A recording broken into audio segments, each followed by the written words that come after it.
Imagine being so far ahead of everyone around you that the world starts to feel like it's moving in slow motion.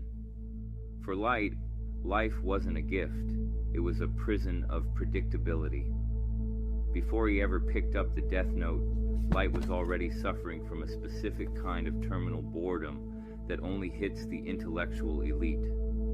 Today, we're deconstructing the archetype of the isolated genius and why Light's superiority was actually his greatest tragedy. Most people think alienation comes from being weird or an outcast. But Light represents the opposite. He's popular, athletic, and brilliant.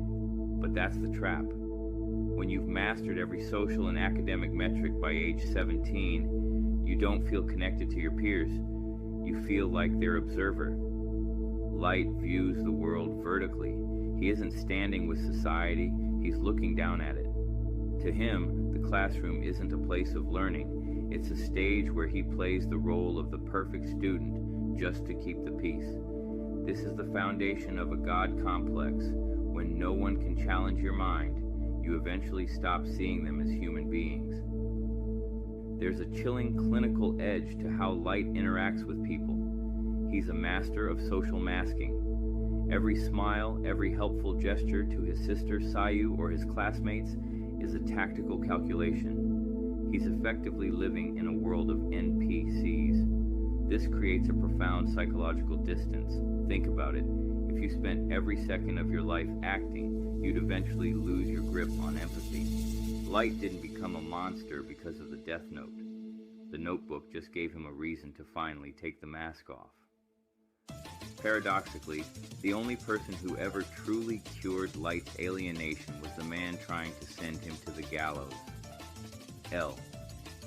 For the first time in his life, Light found intellectual friction. L provided the mirror Light had been missing.